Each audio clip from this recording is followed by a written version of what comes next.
muito bom estar aqui. Eu, passando pela Erasmo Braga, eu passei pelo Dom João Nery aqui. E eu fiz o meu primário, as primeiras séries, estudando Dom João Nery. Um pouco recordar a minha infância. E falei que eu nasci em Campinas. Sou membro da primeira igreja batista de Campinas desde pequenininho. E eu nunca havia estado aqui na igreja de Filadélfia. É um privilégio conhecer uma igreja irmã, estar aqui com os irmãos e os amigos, convidados. E principalmente falar sobre um assunto tão importante. Às vezes as pessoas falam, por que falar sobre isso? Eu creio e pronto. Não é bem assim, né? Eu acho que a gente não tem uma fé de crer e pronto. Por exemplo, eu sempre uso o exemplo do Henry Christ. Alguém acredita nele? É bonitinho, não é? Parece que é verdade, não é? Mas você não vai atrás dele. Por quê? Porque ele fala, mas não dá provas, não dá evidências. Você crê em duendes? Não. Alguém crê em ET? Você acha que ET existe? Você já viu algum? Então nós temos uma fé, mas uma fé diferente, uma fé racional, uma fé baseada na razão. Eu costumo dizer que Cristo, quando diz eu tenho poder sobre a vida e a morte, ele esperou Lázaro 3 dias, né? 4, 5, quantos foram? 3 dias, né? Falou, Lázaro, sai para fora. Quando ele falou que andava sobre as águas, ele convidou Pedro num passeio. Quando ele disse que ia voltar, né, ele chamou testemunhas para vê-lo subir. Não é um Deus que mata a cobra. Conhece essa expressão, gente? Mata a cobra e... Nossa, o pau. Que o pau que eu matei a cobra, não é assim? Então é isso que a gente quer falar hoje com vocês, sobre as evidências, o racional. Será que a gente crê no irracional? Será que quando a gente abre a Bíblia e fala Deus criou o homem, a sua imagem e semelhança o fez do pó da terra, será que isso é irracional? É um delírio cristão? Ou será que é baseado em evidências e na razão? Eu costumo dizer que a razão é a porta do coração. Você não vai crer em nada que seja irracional. Isso que a gente quer falar com vocês hoje. Vamos falar um pouco sobre as nossas origens, as evidências científicas, os dados, os fatos, e a gente vai ver se a gente é realmente um povo que crê no absurdo, no irracional, iludidos estamos aqui, ou se a gente realmente está do lado da razão, se a nossa fé é realmente uma fé racional. E o título da palestra, como a gente não acertou nenhum, né, pastor? É bom, porque assim a gente fiquei pensando essa semana toda, e acho que o último título que eu tenho usado aí é esse aí, ó, Chimpa, Deus mano. É isso que a gente quer discutir com vocês no início. Será que você tem os macacos como seu ancestral? Ou será que isso não faz sentido? Não tem, é baseado em fatos? Ou será que é baseado em boatos? A evolução macaco-homem, fato ou boato? Vamos avaliar as evidências? Isso que eu quero fazer com vocês hoje. Vamos ver se está funcionando aqui o nosso colocador de slides. Isso, olha.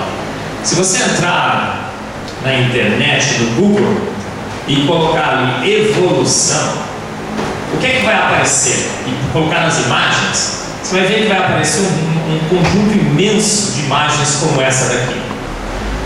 Olha ali, gente, a prova cabal e inequívoca de que realmente você evoluiu dos chimpanzés. Não está ali, gente, olha lá. Até em sequências tiraram fotos, não foi? Olha a prova definitiva de que você evoluiu. Isso está cicatrizado, está embutido em nossas mentes de uma forma tão grande, essa imagem, de que a gente acaba achando que é verdade mesmo. Isso é fato. Inequívoco, é mais certo que a gravidade, não é? Você evoluiu dos chimpanzés, dos macacos, algum ancestral símio, lenta, gradual e sucessivamente. Esse é o maior ícone da evolução. Mas será que isso é fato? Ou será que é boato? Essa caricatura da evolução, esse ícone que nós temos todos nas nossas mentes, que aparece no Google lá como o mais acessado de todos em termos de evolução, será que é verdade? Ou será que isso é uma farsa, é uma ilusão? Como é que a gente vai decidir essa questão? Então vamos olhar. A gente, quando vai decidir essa questão, alguns falam assim, eu acho que não, eu acho que sim, tal opinião aqui não vale. A gente tem que fazer o quê, então? A gente tem que procurar os dados, as evidências. E eu, como cientista, sou professor lá na Unicamp, Instituto de Química na Unicamp, mas tenho avaliado essa questão do ponto de vista atômico e molecular a exaustão. E eu tenho a minha opinião, vou passar para vocês. A minha opinião baseada em fatos e não boatos. Não do que eu gosto, mas do que os dados me obrigam a lhe dizer. Então nós vamos avaliar aqui, gente, 10, tem várias, tem mais que 10, mas as 10 principais evidências científicas que vão definir essa questão, tá bom? A primeira coisa que a gente precisa fazer é corrigir a caricatura da evolução. Aquela caricatura está errada. Pior ainda, ela já está errada. A própria caricatura já está errada. Por quê? Porque ali parece que a gente evoluiu dos chimpanzés. Aí as pessoas fazem uma pergunta que você não deve fazer, tá? Mas por que então, se eu evoluí do chimpanzé, por que o chimpanzé não está se transformando em humano até hoje? Por quê? Porque você acha que o chimpanzé evoluiu nos humanos. Não é assim. O modelo, a caricatura está errada, está passando informação errada. Na realidade, o modelo assume o quê? Assume que houve, há milhões de anos atrás, um ancestral comum, um ser, meio macaco, meio homem, alguma coisa assim, né? Com características intermediárias, que a partir daquele ser que já não existe mais, aquele ancestral comum, na árvore da evolução, macaco-homem, aquele ser deu origem ao quê? Um dos galhos da evolução deu origem aos chimpanzés. Então o chimpanzé seria seu primo. Do outro lado, os gorilas. E o outro galho seria o galho dos humanos. Então essa é a caricatura certa. Um ancestral comum, nós, dos gorilas e dos chimpanzés, deu origem a essas 3 espécies. Então olha, lembra bem, até a caricatura está errada. Não se deixe levar por aquela caricatura, porque ela parece te dizer que você evoluiu do chimpanzé. Aí você vai falar, olha, eu não sou. Aí eles vão te criticar porque você não sabe. Então eles te passam a informação errada, você, iludido naquela informação, faz um comentário e ainda te critica porque você não sabe. Então, olha, agora você já sabe, tá? O certo é isso. Houve, segundo o modelo da evolução, um ancestral comum que se subdividiu em 3 galhos e deu origem aos chimpanzés, aos orangotangos e aos humanos, passando pelo Neandertal e tudo mais, pelos Homo erectus, Homo sapiens e tudo mais. Muito bem. Gente, mas será que isso é verdade? Será que os fatos corroboram essa caricatura? Primeira evidência que eu vou avaliar com vocês, para ser o mais didático possível, para todo mundo entender, é a evidência do registro fóssil. Eu não sei se você sabe, mas você está pisando aí no chão, embaixo dos nossos pés, está vendo ali? Ó, ali a grama, debaixo dos nossos pés. O que a gente tem? O que a gente chama do Museu da Vida.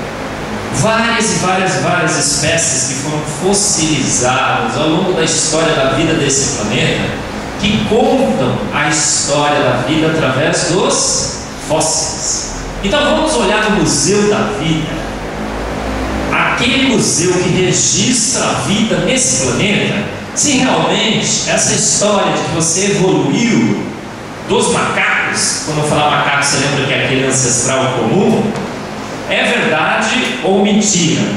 Gente, você vai lá no registro fóssil, o Museu da Vida, são 150 anos após o modelo da evolução, de pesquisa em paleontologia.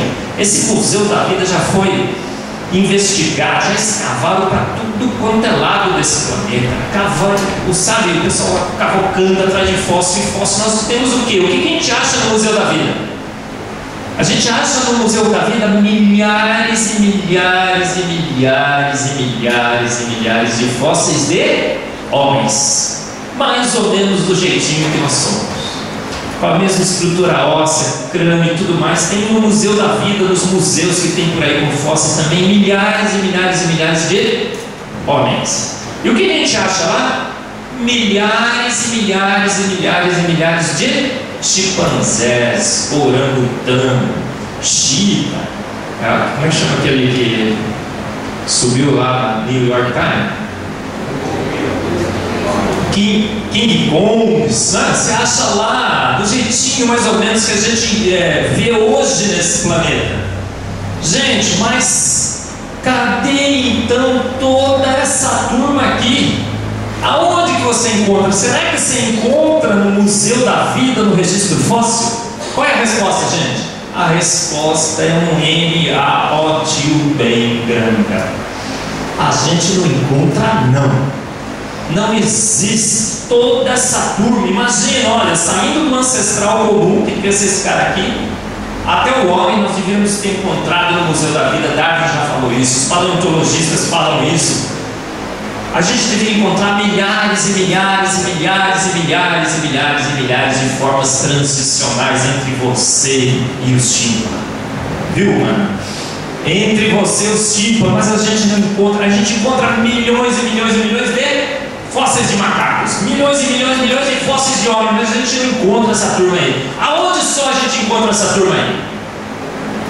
Na internet, no Google, na imaginação do sujeito que fez essa ilustração aí, do desenhista, do cartunista, nos blogs de evolução, nos Facebooks dos pitbulls de Darwin, você encontra lá.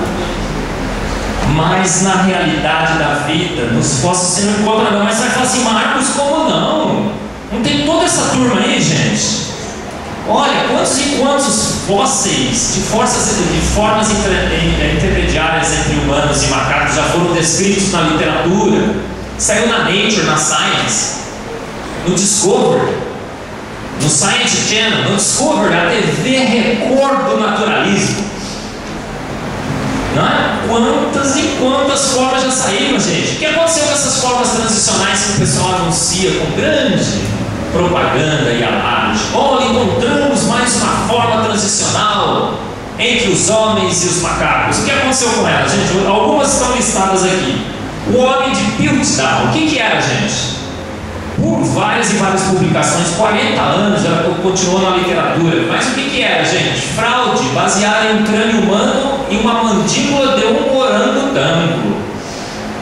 Montaram as peças. Eu costumo dizer que colaram com Durepox. O outro colou com Super Bounder, né? Colaram as pecinhas, gente. O que? Se você quer ficar famoso, o que você faz? Você acha a cura do câncer, não é? Encontra uma forma de emagrecimento rápido. Você fica famoso. Ou então o elo perdido entre os macacos e os homens. É muito mais fácil criar um elo perdido, né, pastor? É só colar com Super Bounder e Durepox. Olha só, o homem de Nebraska, uma fraude com base em um único dente de um tipo raro de porco. Usaram um único dente. O homem de Java, o homem tem tanto encontrar. Quando você quer encontrar uma coisa, você quer encontrar, o que acontece?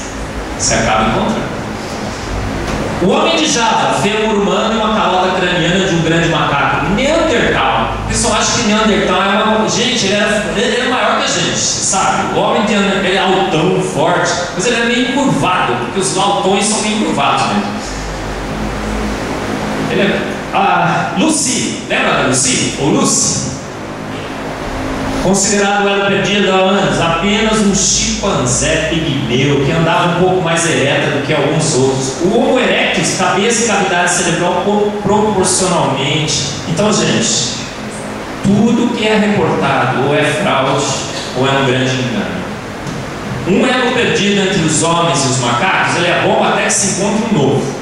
Quando se encontra um novo, o cara diz, não, o anterior era ruim, olha qual, achei um novo, e assim vai. E os milhares e milhares e milhares de formas tradicionais que deveriam estar lá no registro fóssil teimam em não aparecer. Isso aqui foi muito interessante. Em 2013 foi publicado um trabalho na Science sobre os fósseis que foram encontrados na Geórgia, nessa cidade aí, ó, de Manizzi. E, gente, foi o primeiro grande achado, porque acharam 4 crânios humanos, todos juntos, numa cova, muito bem preservados, dataram de 2 milhões de anos atrás. E foram analisar esses fósseis, esses crânios, e o que aconteceu, gente? Eles têm a mesma morfologia, o mesmo tamanho, a mesma variação que a gente encontra nos humanos atuais. Isso foi uma bomba para o modelo da evolução. Por quê? Há 2 milhões de anos atrás a gente devia estar evoluindo ainda, provavelmente. A gente deveria ser uma daquelas formas transicionais. Olha o retrato que foi feito, baseado no crânio, de como os humanos eram há 2 milhões de anos atrás. Lógico que deram uma forçadinha, mas pode procurar, você vai encontrar muitos parecidinhos com esse daí por aí, não? Muitos. Gente, então o que é que os crânios da Geórgia fizeram com o grande ícone da evolução? Um estrago terrível. Por quê? Vou mostrar para vocês aqui. Porque eliminou aquelas formas transicionais. Jogou o homem como era hoje para exatamente como ele é hoje há 2 milhões de anos atrás. Quantos anos atrás, segundo a modelo da evolução, nós nos separamos dos chimpanzés, dos nossos primos, há 6 milhões de anos atrás. Mas há 2 milhões de anos atrás a gente era igualzinho. Então, se o presente é a chave do passado, é o uniformitarismo que tanto a evolução invoca, o presente é a chave do passado. Homem, haverá alguma razão de você acreditar que você não seria homem há 4 milhões de anos atrás, do jeitinho que você é? Então isso criou um grande abismo no modelo da evolução.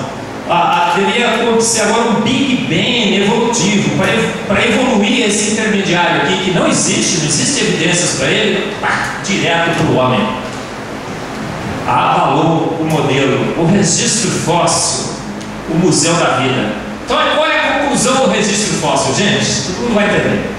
O registro fóssil mostra o quê? Que na história da vida desse planeta, Tarzan sempre foi Tarzan, Chita sempre foi Chita, e Jane sempre foi Jane. Tanto no registro fóssil como em Hollywood, idênticos. Evidência número 2. A evidência número 1 é no registro da vida. Evidência número 2, no genoma humano. Aí não sei se todo mundo vai entender, mas você sabe que a gente, em todas as nossas células, nós temos o que a gente chama de uma molécula de DNA. É ali o software da vida. Se você esticar o seu DNA, ele tem 2 metros, mas ele novela cabe dentro da célula, em estômagos e tudo mais. Então, uma estrutura magnífica, terrível de inteligência e design no DNA. Mas aí foram lá e sequenciaram o software dos humanos e sequenciaram o software dos macacos, o genoma do chimpanzé fizeram e o genoma dos humanos. Mas não tinha terminado ainda, eles pegaram 1% de cada um dos genomas. E sabe o que fizeram? Pegaram as regiões mais parecidas, que eles achavam que ia dar mais parecido do genoma do macaco, comparado com uma região que achavam que ia dar mais parecido de 1%, porque só pegaram um pedacinho do genoma humano, colocaram um na frente do outro, fizeram várias estratégias de empareamento, mexeram, ajustaram e tudo mais. Isso em ciência é chamado de fraude. Você não pode fazer isso. Mas eles queriam mostrar que era igual. E ficaram mexendo, e deu um quanto de similaridade. Próximo, deu 1 ponto e alguma coisa por cento. Aí eles já de cara arredondaram para 1% de diferença. Aí eles publicaram um trabalho na Nature, na Science, saiu. Somos 99% parecido com os macacos do ponto de vista do nosso genoma, do nosso software. Olha aí uma evidência de que realmente somos primos dos chimpanzés. Gente, será que isso é verdade? Aí fizeram nada em ciência como um dia após o outro. Nada em ciência como um dado após o outro. Aí terminaram o genoma dos macacos, terminaram os genomas dos chimpanzés. E o que encontraram? Uma semelhança de quanto? 98, 99%? Uma semelhança mísera, semelhança de 66 ou 67%. O que significa isso, gente? Em termos de genoma, nós somos 33% diferentes dos chimpanzés. Anunciaram isso? Não. Então você abre as literaturas por aí, você lê o Estadão, ó, 98%. O 98% continua rolando por aí. Outro dia saiu uma reportagem no Estadão, um biólogo, um bezinho desse tamanho. O que ele falou? Falou assim: gente, eu não sei porque seres tão iguais são tão diferentes. Aí eu escrevi um negócio lá, mas ninguém. Ó, gente, eu falei assim: só se for um biólogo que não lê a literatura. Porque a pergunta deveria ser assim: por que seres tão diferentes são tão diferentes? Aí a pergunta seria tola e a resposta dispensável. A gente é extremamente. Mas eles continuam com a propaganda, gente. 2%, 98%. Um grande desastre para o modelo da evolução. Somos 33%. Nosso software, o software dos chimpanzés é 33% diferente. Gente, o que isso significa? É o efeito Bill Gates e o efeito melancia. O argumento Bill Gates e o argumento melancia. Gente, mesmo se a nossa diferença no software fosse só de 2%, você acha que isso seria pouco? Mesmo que se fosse 2%, seria pouco? Eu vou fazer uma pergunta aqui, pastor Léo. É a sua esposa, como é que chama? Itamar. Porque as mulheres são mais materialistas, assim, sabe? Quer ir fazer compra no shopping, quer ter o cartão de crédito e tudo mais. Então, Itamar, se o Bill Gates, Itamar, entrasse hoje à noite e falasse assim: olha, a Microsoft está lançando um novo prêmio e acaba de ser sorteada a Itamar. E assim, Itamar, o prêmio é esse: de toda a fortuna do Bill Gates, 2% do que eu tenho, que foi o Bill Gates que veio aqui, é teu. O que você falaria, Itamar? Você falava: ô, Bill Gates, que coisinha pouca, 2%. Gente, é 2% de quanto? De bilhões e bilhões e bilhões. O nosso código genético tem 3 bilhões de bits, de itens de informação, pares de base. Então, se fosse 2 bilhões, o argumento, se fosse 2%, o argumento Bill Gates já seriam 600 mil pares de base. É um Big Bang evolutivo, mas não é, 33. Nós somos, em termos de software, 1 bilhão de bits de informação diferentes dos chimpanzés. Destrói qualquer possibilidade. O efeito melancia. Gente, você acha que parecimento é prova de alguma coisa? Você é parecido com alguém, você fala: deve ser meu irmão. Aí você vai reclamar com sua mãe: eu encontrei alguém parecido lá na igreja, mãe? Deve ser seu filho, hein? Você anda aprontando por aí, você faz isso? Gente, parecimento é prova de alguma coisa? Vou dar um exemplo. Melancia tem 98% de água, você sabia? Nuvem tem 98% de água. E água viva tem 98% de água. Você acha que um evoluiu do outro? Melancia evoluiu nuvem evoluiu em água viva? Gente, composição não quer dizer nada. Material, o DNA está dizendo qual o material que a vida vai usar, mas o que você fez uma igreja, fez outra igreja, com o mesmo material, mas a igreja pode ser completamente diferente, não pode? É o design, a engenharia, a arquitetura que faz a diferença. É o efeito Bill Gates e o efeito melancia. O terceiro, é muito interessante isso aqui, é um pouco muito acadêmico, mas você vai entender. É o dilema de Haldane. Haldane foi um geneticista muito famoso. O pessoal bate nele toda a vida, mas o dilema continua firme e forte. Tem vários papers mostrando que a matemática dele é perfeita. Ele calculou o seguinte: gente, para transformar um macaco em humano, você vai precisar de mutações, vai ter que trocar o software. E ele calculou que para que uma única troca, que a gente chama de mutação, para se efetivar, uma troca do bem, que vai ser um benefício para aquele ser, se perpetuar numa geração, você precisaria de 300 mil gerações para uma mutação do bem. Então, todo o tempo todo o tempo que se passou desde que a gente se separou na árvore da vida dos nossos ancestrais chimpanzés, a Haldane calculou que no máximo a gente teria 2.000 mutações do bem, o que seria uma faísquinha, né? Uma tempestade que você precisa para fazer isso. Nada, né? Assim, impossível. A matemática genética de Haldane aniquila a possibilidade de você ter evoluído dos chimpanzés. A propaganda é muito forte, mas a matemática a aniquila. Aí, gente, mas espera aí, então não dá, né? Não dá para transformar um chimpanzé no humano. Mas quando o projeto Genoma Humano foi concluído, o projeto ENCODE, o que se percebeu, gente? Que é muito difícil você ter uma mutação do bem, uma troca que tenha um benefício se incorporando no nosso genoma. Mas as mutações do mal estão por aí, estão se perpetuando geração após geração. Você tem um filho sentado aí? O seu filho, em termos de software, é 100 bits de informação pior que você, sabia? Por isso que dá tanto trabalho. Né?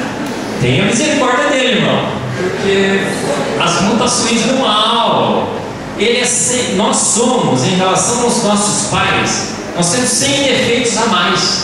Toda geração 100. Então, assim, houve evolução nesse planeta. O que aconteceu? Nós, na realidade, não evoluímos de chimpanzés, nós involuímos dos chimpanzés. Olha só, o chimpanzézão forte, bonitão, e olha o que deu. Por causa das mutações do mal. O que faz da evolução homem-macaco uma grande piada. Como a gente, todo mundo viu, não foi? Gente, mas software é uma coisa. Software, as donas de casa vão entender. O genoma é a receita do bolo. O genoma é a receita do bolo. Mas o bolo não é formado de DNA. O bolo é formado de proteínas, basicamente. Certo? Você está sentadão aí, você tem um monte de máquinas moleculares, tudo elas são formadas de proteínas. A sua massa sólida, fora os 80% de água, é essencialmente muita proteína. Tem outras coisas também, mas tem muita proteína. Então, na realidade, se você vai comparar chimpanzés com humanos, você não deve comparar o genoma, eu concordo. Você deve comparar, não vai comparar receitas, você tem que comparar o bolo, certo? O produto final, o que aquela receita realmente manda fazer. Você tem que comparar as proteínas. Aí os pesquisadores químicos e bioquímicos, como eu, por isso que eu falo que os químicos e bioquímicos detonaram a evolução, orgulho santo de dizer, foram lá e compararam as proteínas dos chimpanzés com as proteínas dos humanos. Tiveram que publicar um artigo na Science e não aceitou. A Nature não aceitou, não sei se eles submeteram, mas não foi. É um jornal razoável, mas não foi o top, porque lá não passa nada, lá dentro do paradigma. E aí foram comparar a diferença em termos de proteína. Sabe quanto nós somos diferentes em relação do bolo com os chimpanzés? 80% diferentes. Só 20% nós temos de proteínas semelhantes. As proteínas. E não saiu saiu no Jornal Nacional, você viu? Descobrimos que não evoluímos esse macaco, não. Olha, 80%. Não, ele ainda fala que a gente é 98% parecido genético. 80% diferentes em termos de proteínas, em termos do bolo. Nós somos 90% diferentes. Outra coisa, evidência número 5. Macaco fala, você já viu conversou com algum aí? Mais ou menos assim, né? Quem sabe imitar bem macaco aí? Macaco fala, macaco raciocina como você. Tem vários e vários artigos, trabalhos que eu já li sobre a evolução. Macaco, homem. Gente, o grande tchan nessa evolução seria o quê? Colocar no macaco as suas características cognitivas, suas propriedades de fala e raciocínio, que são extremamente superiores aos orangotangos, chimpanzés. O cérebro humano é uma maravilha. Todos os computadores em rede nesse planeta, ligue todos, não superam a capacidade de processamento do seu cérebro. Sabia disso? E a gente usa, parece, umas partes só, tem muita coisa que a gente não usa, né? Então a capacidade de fala e raciocínio do ser humano, para você transformar um chimpanzé, é um verdadeiro Big Bang. Só para trocar a cor do fundo do olho, tá vendo ali? Ó? Só para trocar a cor do fundo do olho, de castanhinho para branco, é uma explosão do ponto de vista genético. A fala e o raciocínio, então, gente, é um absurdo, é um absurdo. Ou o cromossomo Y, ou o efeito Coca-Cola zero. Já ouviu falar sobre o efeito Coca-Cola zero?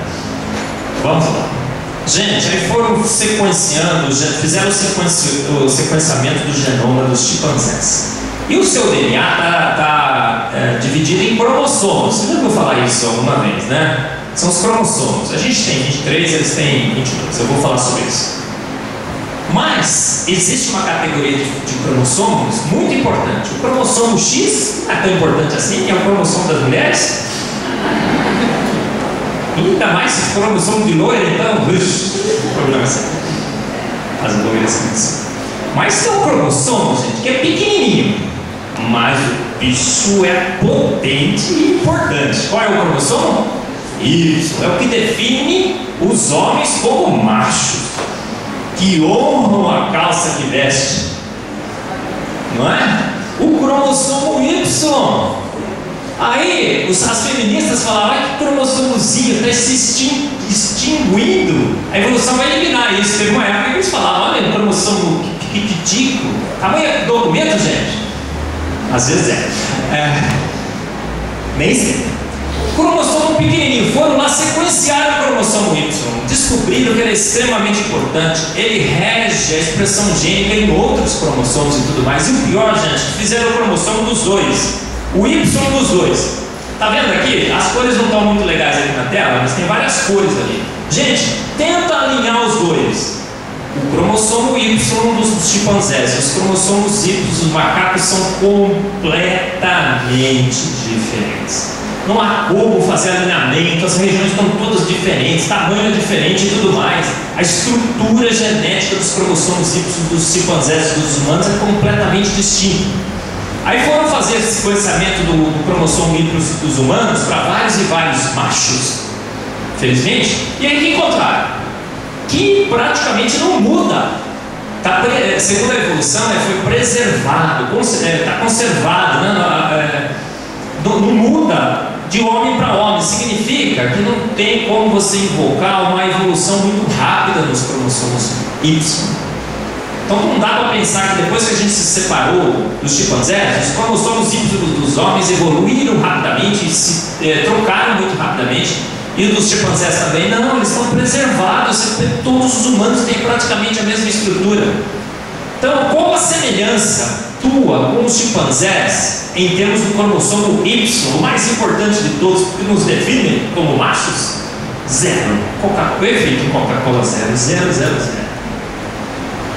Gente, foi muito legal. No próprio artigo que descreveu essa discrepância absurda entre cromossomos Y de humanos, os chimpanzés, os autores na conclusão colocaram que nós, em termos de cromossomo Y, somos tão parecidos com os chimpanzés como somos de galinhas. Olha só que maravilhoso. Então quem é o seu ancestral, gente? Um chimpanzé ou uma galinha? Escolhe aí, mano. Chimpa teus mano ou franga tuas mana? Olha que a coisa pode piorar muito, o modelo pode mudar. Gente, nós somos tão semelhantes como somos com as frangas. Os telômeros.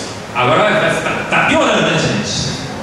O cromossomo, gente, ele é tão importante, que na ponta do cromossomo nós temos uma sequência de DNA que se repete. É a sequência TT, AGG. Lembra das 4 bases do DNA? Minha professora ali no Dom Nery me ensinou assim. Marcos, para você não esquecer, naquele tempo a gente tinha professores, né? A gente tinha respeito, admiração, os caras estudavam, ganhavam bem, se dedicavam. A professora minha era a única que tinha um Fusca na rua inteira. Pô, olha, a professora tá indo pra escola. Hoje foi-se isso, né? Ela me ensinou assim: Marcos, pra você não esquecer, Aguinaldo Timóteo Gal Costa, lembra?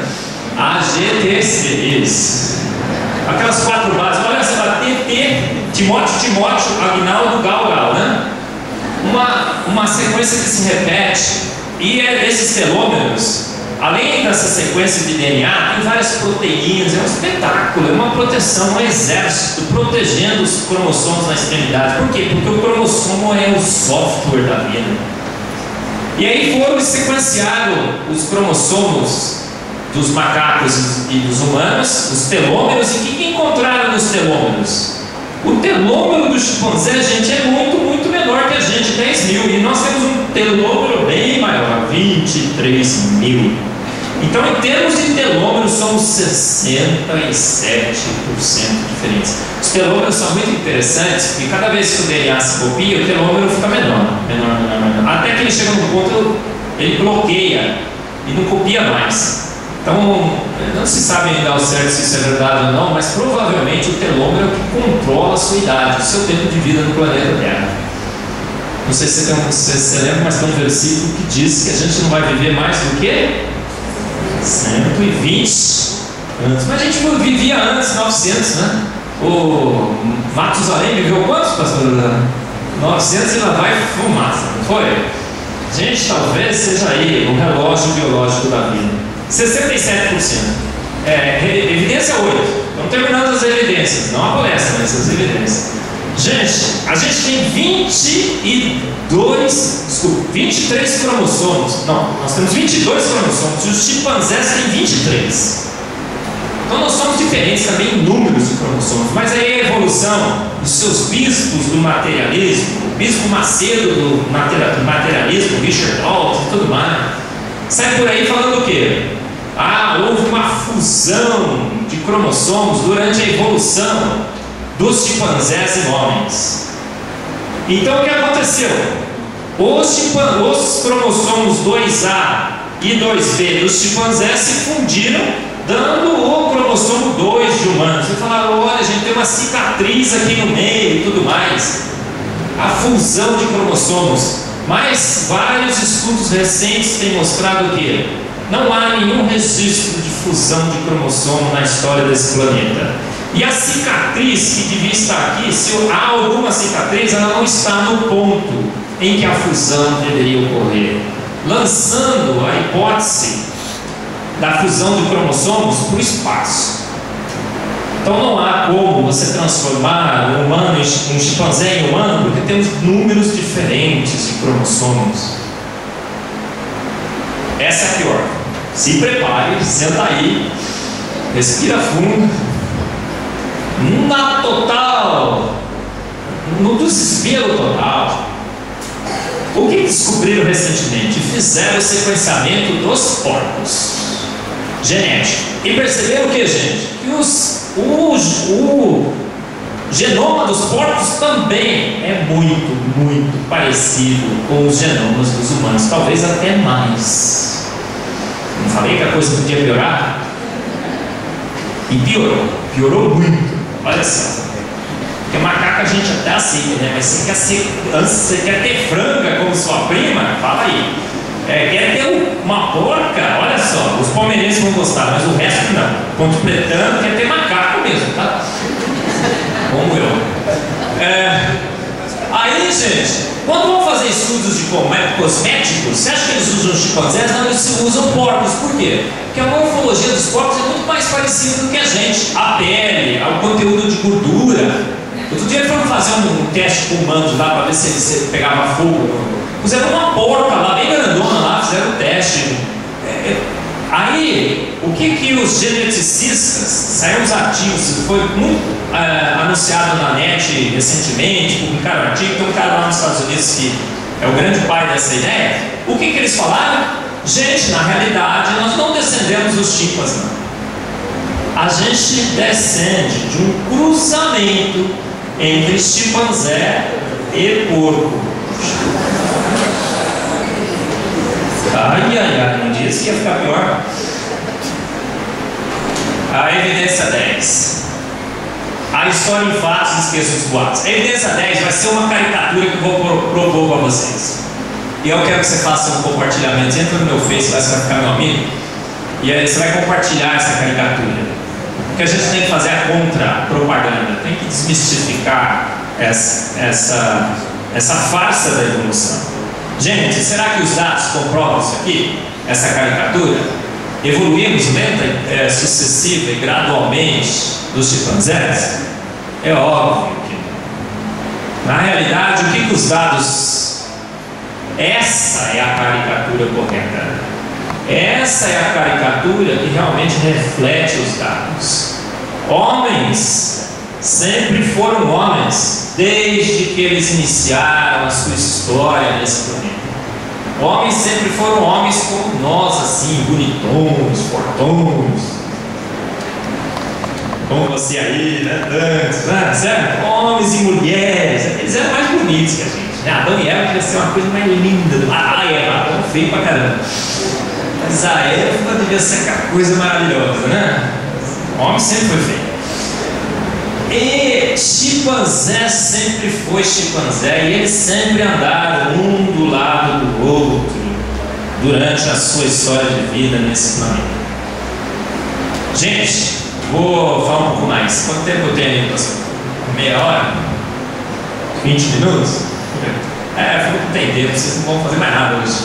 Vão dormir tudo à meia-noite, 1 hora. Já estou terminando. Gente, por que a ciência se meteu nesse enrosco?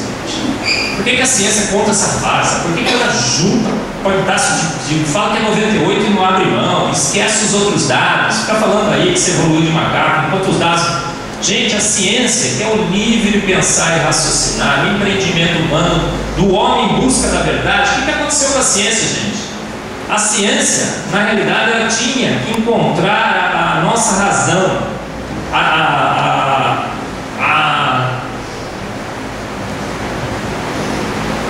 esqueci, ó. Nós somos efeitos, a nossa causa. Isso. A ciência quer encontrar o que nos fez. Será que evoluímos lento e gradualmente a partir de processos naturais não guiados? Será que a gente veio do acaso ou através de uma ação inteligente? Essas são as opções que a ciência tinha no início. Mas por que ela se meteu nessa emboscada, gente? Porque apesar dela ter essas duas opções, e a ciência saber discernir entre a ação de uma mente inteligente, quando você pega uma pedra, você sabe que é produto natural. Quando você pega uma flecha, você sabe que foi uma mente inteligente que fez aquilo. E quando a gente pega o ser humano na nossa mão, a gente deveria chegar na mesma conclusão. O que a ciência fez? A ciência, sabendo que pode detectar design inteligente, por exemplo, quando a gente procura os ETs lá no espaço, aquele programa 7, a gente não está em busca de sinais de inteligência. Então a ciência sabe encontrar a inteligência. Quando a ciência vê um raio, os antigos achavam que era a fúria dos deuses, mas hoje a gente sabe que aquilo lá é uma descarga elétrica entre nuvem e o solo, não sabemos? E a ciência, gente, a ciência tem que ter ética, a gente tem que ter compromisso, que a ciência não tem mais hoje, infelizmente. A ciência tem uma única regra, um único compromisso, ela tem que buscar a verdade. A ciência, assim, ela não parte de pressupostos, ela não parte de regras. A ciência, ela tem só duas regras que ela deveria estar seguindo. A ciência deveria seguir os dados e suas evidências do aqui no bem. Então, quando ela vê as evidências, ela tem que falar: gente, a gente não evoluiu de macaco, não. A gente sempre foi humano, a gente sempre foi, os chimpanzés sempre foi chimpanzé, o orangotango foi sempre o orangotango, mas a ciência esqueceu as suas regras. A ciência esqueceu a sua ética. A ciência que deveria... Cientista tem gosto? Você acha que cientista tem gosto? Ele olha assim: eu não gostei. Então não quero saber, é isso? Cientista pode fazer isso? Não gostei? Não, cientista não tem gosto. Mas a gente não deixou, a gente esqueceu a regra magna da ciência. Siga as evidências, doa quem doer, deixe seu gosto em casa. A ciência esqueceu do seu único pressuposto. A ciência hoje que nega Deus, que diz que matou Deus, que Darwin matou Deus. O que acontece com a ciência? Ela nasceu com a percepção do quê? De que Deus existe. Foi a percepção de que Deus existia que deu início à ciência. Você sabia disso?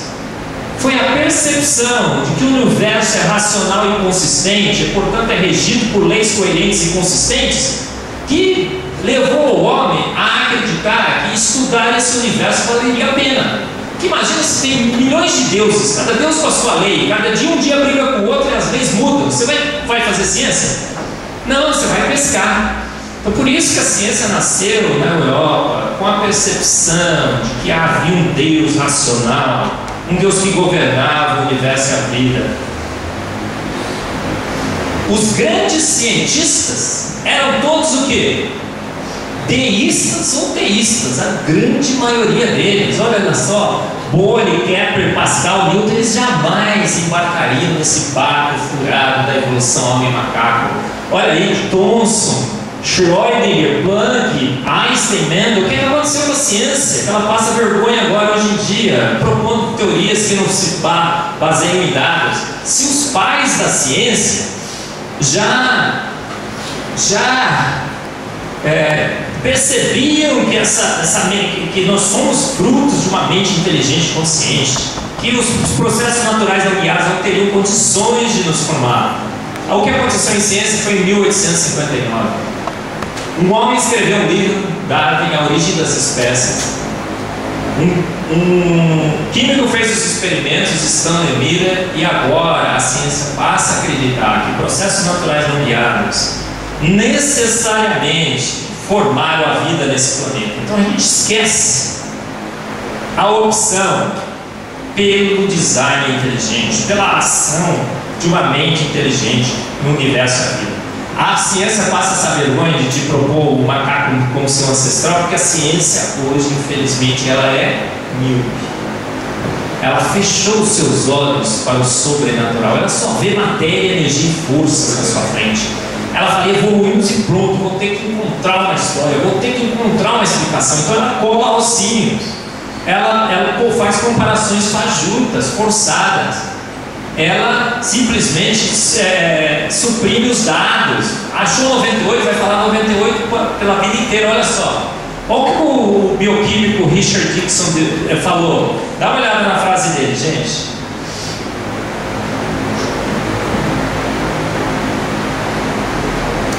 Pastor, a gente está com um problema nas... Ele vai... Isso, passa a próxima para mim. Isso. A ciência é um jogo de cartas marcadas com uma regra magna pré-definida. Devemos explicar o universo físico e material em termos de causas naturais.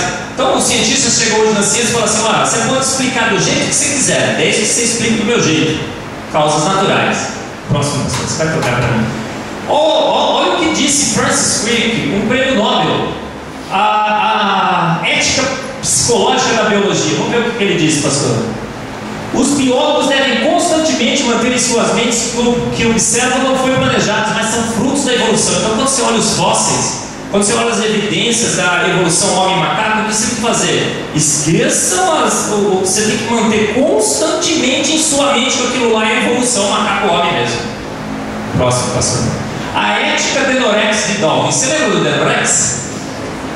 Quem lembra aqui? Esse cabelinho branco, né? Parece mais próximo, pastor. Olha só o que o Bispo Macedo do naturalismo falou. Vida e universo são coisas complicadas que têm apenas a aparência de que fomos formados por uma mente inteligente, mas não se iluda com as aparências. Saiba que foram as forças naturais, que foi a evolução que se transformou do chimpanzé em homem. Próximo. Olha o que ele disse, olha, coisas complicadas que têm aparência de design. Se você olhar aquela casa pegando fogo por Richard Dawkins, o que ele vai falar? Não, não está pegando fogo, não. Parece que está, mas não está. Mas eu prefiro a sabedoria popular. O que o povo diz, gente? Onde há fumaça, há fogo. O Carl Sagan, o que ele disse?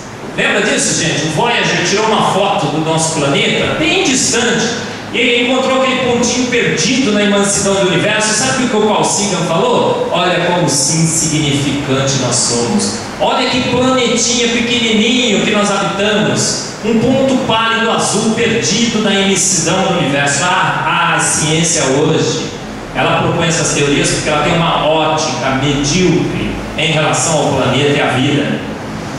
Mas será que a gente é medíocre, gente? O planetinha Terra que está aqui, será que ele é medíocre? Gente, nós estamos na posição certa em relação à estrela certa, que é o Sol. Se você aproxima o planeta mais do Sol, o que acontece? Você queima aqui na Terra. Se você afasta um pouquinho do Sol, você congela aqui na Terra. Próximo, pastor. O nosso planeta, além de ter uma estrela, fazer um movimento de translação e tudo mais, e rotação, ele tem um movimento de precessão. Você sabia disso?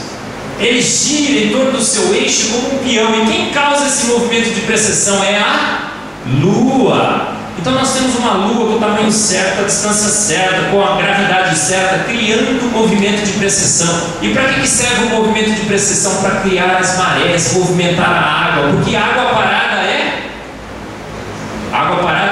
em Itamar.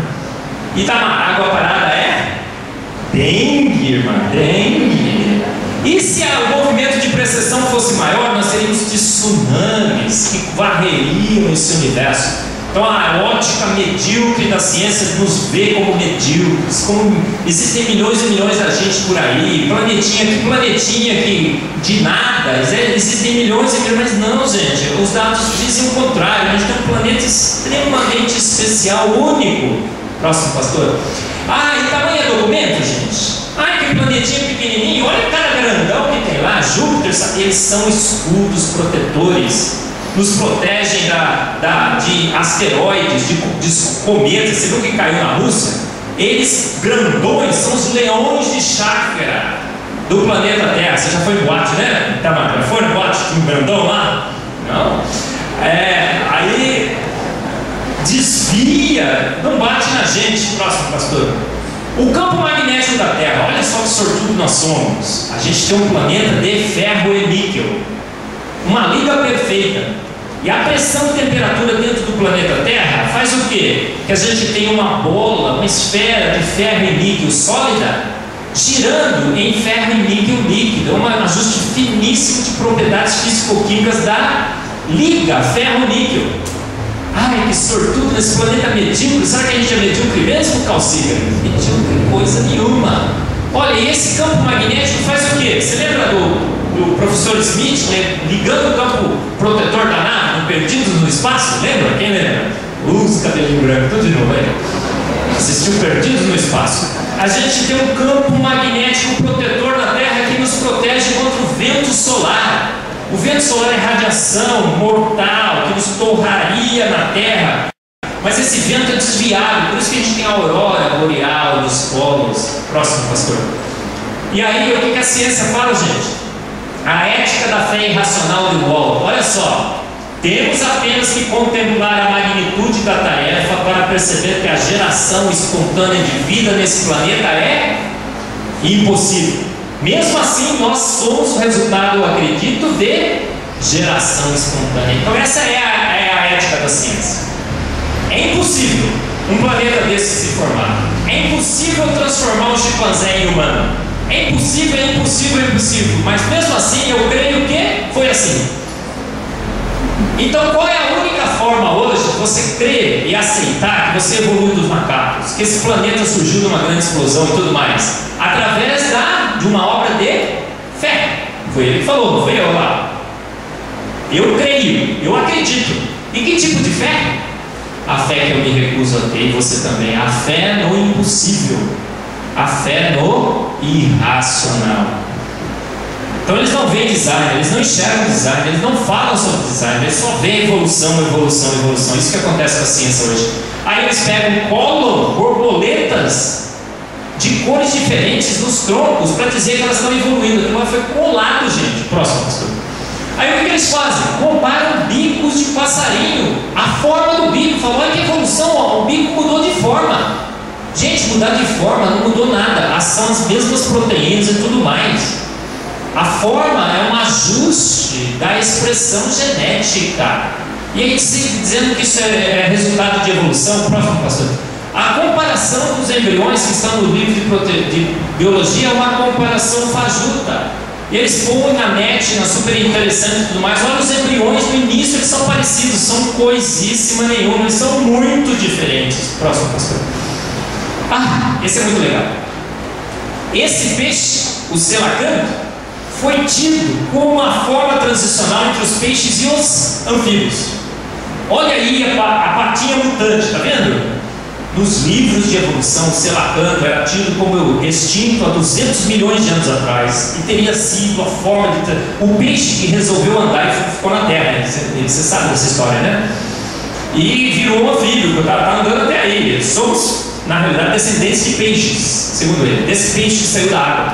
Aí foram pescar o selacanto, há um tempo atrás, alguns anos atrás, pescaram o selacanto. O que aconteceu? Pescaram o selacanto intacto, do jeitinho que ele era 200 milhões de anos atrás, do jeitinho que ele é reportado nos livros de biologia como uma forma extinta, e a transicional entre peixes e mamíferos. O próximo. Você vai no registro fóssil, você tem 3 formas de vida nesse planeta: pássaros, borboletas e morcego. Firme aí que nós vamos ser bem rápido. Aí você vai no registro fóssil, gente, pássaro sempre foi pássaro, borboleta sempre foi borboleta, morcego sempre foi morcego. Não existem formas transicionais de como um bicho terrestre se transformou num bicho que voa. Mas para o morcego eles têm uma explicação. Sabe qual é?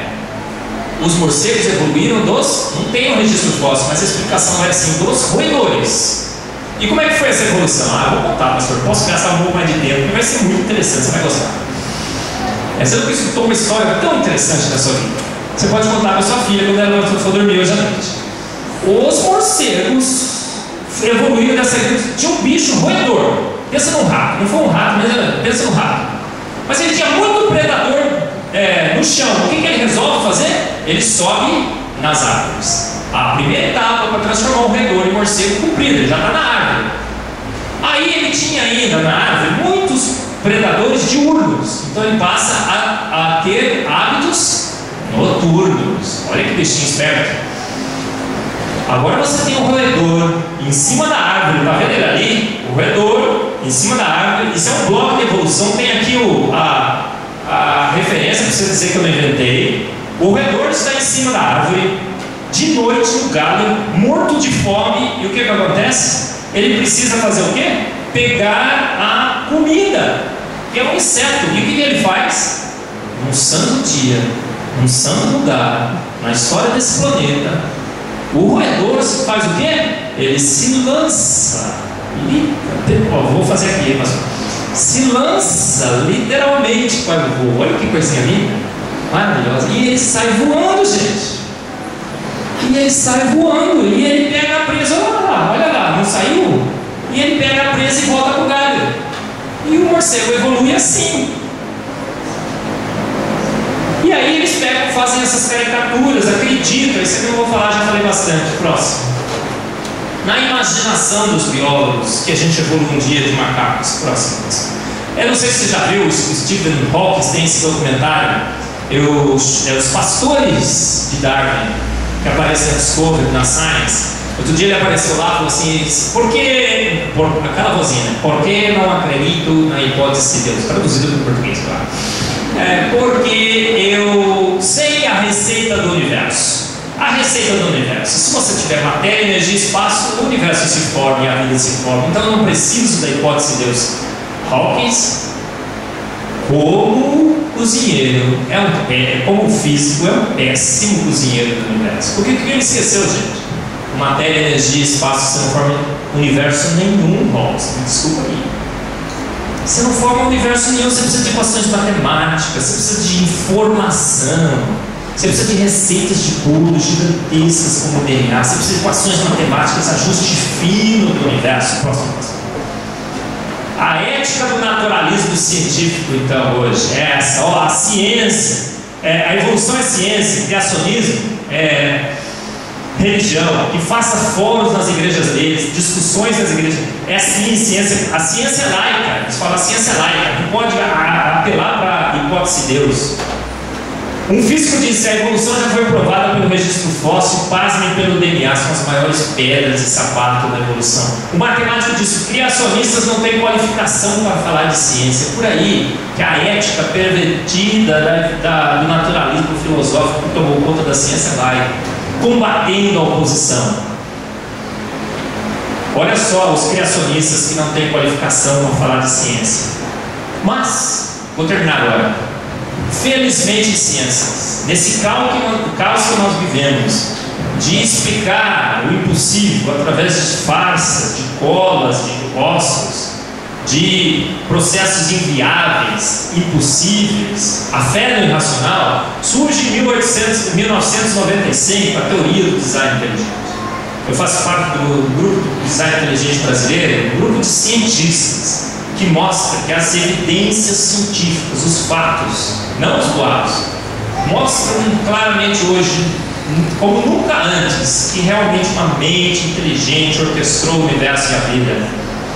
E a ética da TDI é essa: a ciência é fonte de conhecimento, a ciência pode partir de pressupostos a ciência não pode partir de pressupostos naturalistas que assumem a priori que só a matéria, energia e espaço. A ação de uma mente inteligente é uma causa legítima em ciência.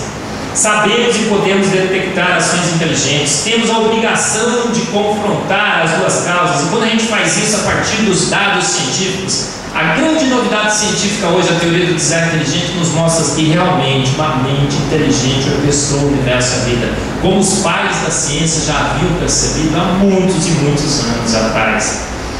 E isso é baseado na vida, nas evidências, na maquinaria da vida, do ponto de vista atômico e molecular. É assim que a gente é formado, através de motores e máquinas que dão evidências como nunca antes de uma mente inteligente.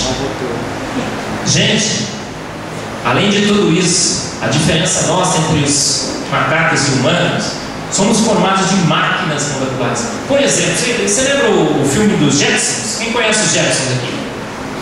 Lembra aqueles robôs, a governanta que vinha e tudo mais? Gente, você acha que isso não existe, né? Hoje até, eu achava que depois do século XX, depois do ano 2000, ia ter um monte de robozinhos aqui na minha casa. Hoje eu nunca vi nenhum. Mas dentro de nós somos formados com uma maquinaria espetacular, de extrema inteligência. Existem robôs moleculares, como as quinesinas, como estão mostradas aqui, que fazem os transportes dos nutrientes, as nossas governantas, que são os robôs moleculares que andam através das rodovias. São milhões e milhões de robôs que habitam dentro de cada um de nós. E eles vão assim com as mãozinhas e os pezinhos trançando, olha ali, tá vendo? Ó? Mãozinho e pezinho levando a comida, né? Nas células, e vão cantando aquela musiquinha: eu vou levar a comidinha, eu vou. Essa é verdade. Fica quietinho em casa, você vai escutar. Próximo. Você tem os chimpanzés como seu ancestral comum. Você evoluiu lenta, gradual e sucessivamente de uma grande explosão da sopa primordial. Será que isso é viável hoje do ponto de vista químico e molecular? Isso é, gente. Próximo, pastor. É impossível, gente. Próximo. Por que, gente? Vida é uma carroça? Ou será que é uma Ferrari? Você é uma carroça? Você é o maior espetáculo de tecnologia desse planeta. As melhores máquinas, os melhores robôs, as melhores usinas nanomoleculares habitam dentro de você. Tudo que você vê de tecnologia não é nada comparado a você. Vida, gente, não é coisa de amador. Não dá para sair na sopa primordial. Vida é coisa de profissional. Meus dois filhos aí, vida é coisa de profissional. Então, olha, a antiética do naturalismo, combatendo a teoria do design inteligente, foram as forças naturais e pronto. Qualquer coisa tem uma evolução é criacionismo. Olha o Marcos falando de ciência lá na universidade. Por que a TDI, então a teoria do design inteligente? Porque a possibilidade de a gente invocar através de métodos e dados científicos a ação de uma mente inteligente no universo é tão combatida que ninguém chuta cachorro morto. A teoria do design inteligente está mordendo o calcanhar da evolução. Próximo, pastor. Vou terminar com essa, agora eu termino mesmo. Gente, Darwin tinha um problema seríssimo com pavão, sabia disso? E um dia ele escreveu isso. Eu me lembro bem do tempo que só pensar na estrutura de um olho me dava calafrios, mas eu superei isso. Mas agora a contemplação das penas de um pavão me faz sentir doente. Em inglês é makes me sick. Eu nunca corrijo, o inglês está errado. Makes me sick é assim, perturba a minha alma. Por que Darwin não gostava de ir em zoológico, principalmente em zoológico que tinha pavão? Porque ele saía de lá perturbado. Ele passava mal. Por quê? Vou te dizer, próximo. Porque aquelas cores na pena do pavão, no olho do pavão, e estão definidas em regiões descritas por equações matemáticas. Descobriu-se isso recentemente. São equações matemáticas complexas. derivadas integrais, equação do primeiro, segundo, terceiro grau. Está vendo a lista de equações, gente? Bárbara. E dentro daquelas formas, você acha que tem corante? É uma tintinha que alguém foi lá e colocou? A evolução pôs? É um corante, é um pigmento? Não. Sabe o que se descobriu? Que na realidade ele é um efeito de ótica. A pena não tem cor nenhuma, ela tem penugens com espaçamento próximos ao comprimento de onda da luz. E em cada uma daquelas regiões o comprimento é um pouco diferente. Então a difração de luz da luz solar naquelas penas causa um efeito de ótica. A luz é refletida e ela é percebida por quem? Pelo olho humano. Então, tem outros animais que enxergam mais ou menos, mas quem enxerga aquelas cores com perfeição? O olho humano. Então foi um efeito de ótica feito para quem enxergar? Você. Você olha por trás do pavão, você não enxerga a cor.